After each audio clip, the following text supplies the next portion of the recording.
Well, just out of interest, on the topic of BMW M5s, what is your favourite generation of M5s? Ooh, my favorite generation would be the E60 generation. That was the V10. Yes. 5 liter V10, naturally aspirated, derived from the original BMW Formula One V10 engine. That's correct, yes. Only major issue is reliability. The what was it? The crankshaft bearings, I Yep. think it was, and then the push rods or something. I'm not overly sure, but I know they were very unreliable or notoriously unreliable. Yeah. But that's just bad Yeah. maintenance.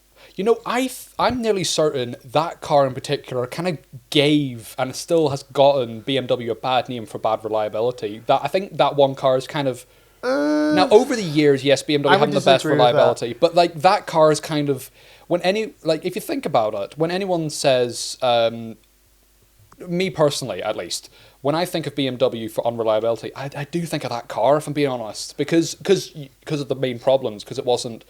What was it? Not properly lubricated or something, or just didn't have the right?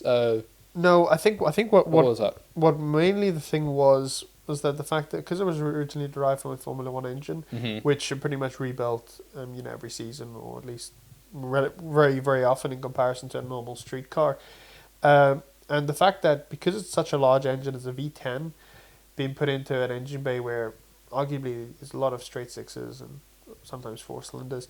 There's no space to actually do a lot of work in it, so it's a major job Yeah. to change it. If you were to do that in, let's say, a Corsa, within like 3 hours, you could just lift it up, drop the sump out, change the bearings, and you're pretty much done. Change the oil. But with that, you pretty much have to drop the front end of the car off to be able to get the to be able to get the sump off the car, which means, it's something that should be done because it's relatively quickly consumed in that car, but a lot of the owners don't do it, and I think that's more the bigger issue is that people know it should be done, and they just put it off because it's such a large expense. Now, for the fact that BMWs are notoriously unreliable, I think the bigger issue there is you have someone who can afford the car. They buy the car, they keep it maintained for a couple of years. Obviously comes with the warranty and usually the service package, etc. from BMW. And it gets sold to a younger individual who wants a really nice car. They can't afford to maintain it, and you end up having problems.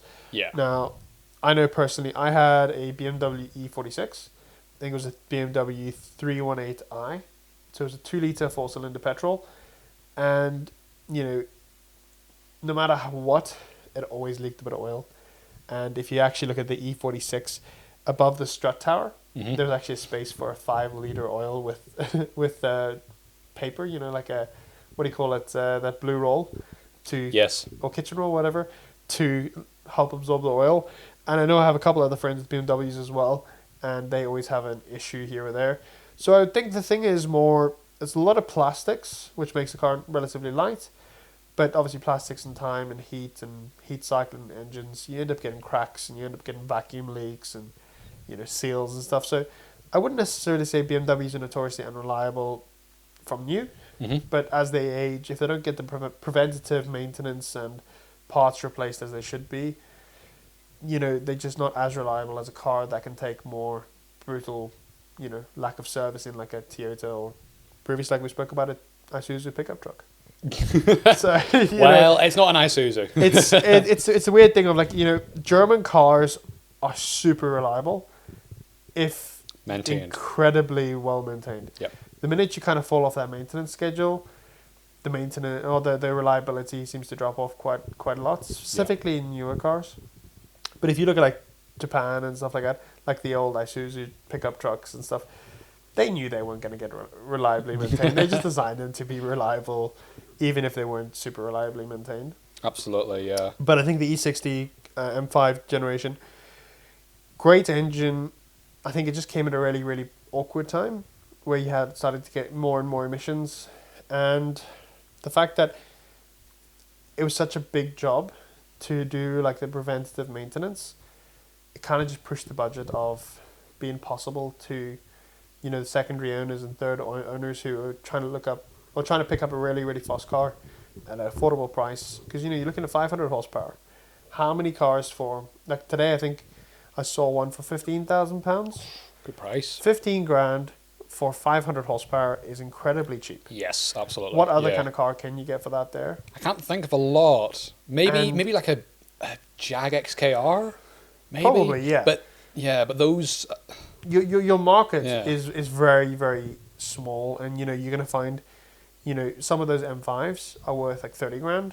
You're looking at the lower margins or lower spec, more, higher maintenance, or sorry, lower spec, higher mileage cars at that kind of price range, and generally those are the ones that kind of had to have the issues. Yeah. If you really think about it, Yeah. I think it's more the fact that they haven't been maintained to the service or to the level that BMW designed them to be serviced at. So, the E60 is your favorite. I mean, Even though we've spoken all about can the- you beat a 5-liter V10 engine, naturally aspirated? It's the most Formula One sounding engine in a sedan, in my opinion. I mean, Fair enough. Yeah. like, let's be real. What else is there with the Formula One engine, or Formula One derived engine in a sedan? I mean, the only thing that would come close to that there would be the I think it was the C6 generation Audi. Yeah, the S. Oh, the S6 S6 and the S8. Yeah, The I mean, RS, the RS6 R6 had twin turbos. Yeah. But that came out of a Gallardo, I think it was, a 5.2 litre. No, it was the Gallardo is actually derived from that engine. Oh, was it? Yep. Okay. So it's an Audi derived.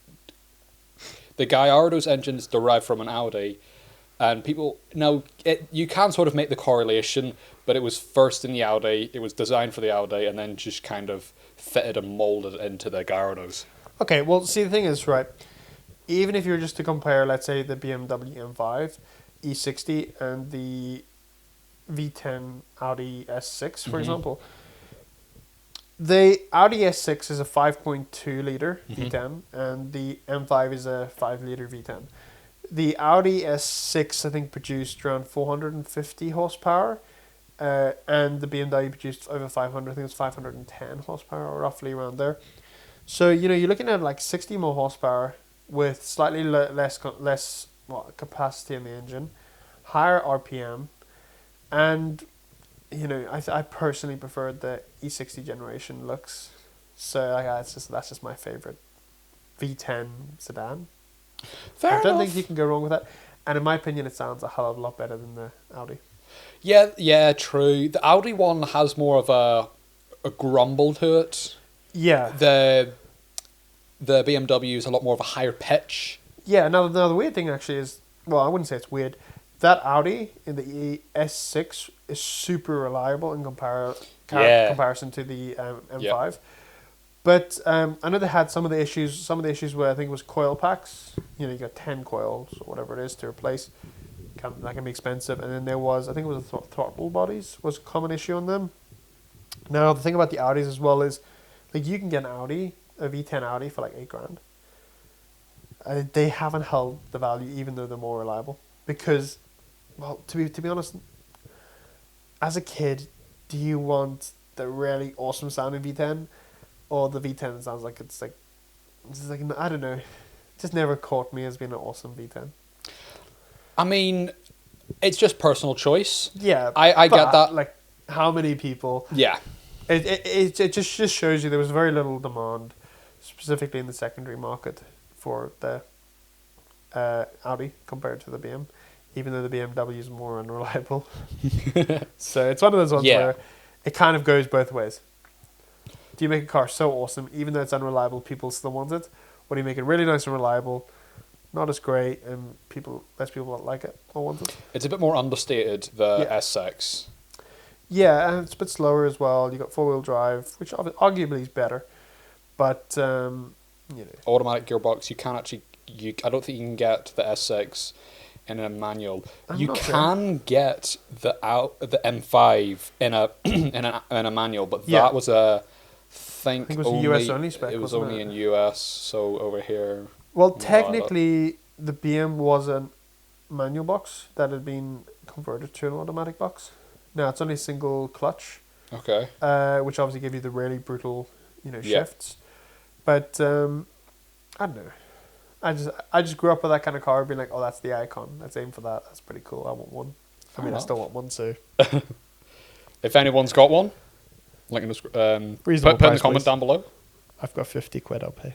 It's too unreliable. I mean, that's the only reason why I haven't actually gone and got one.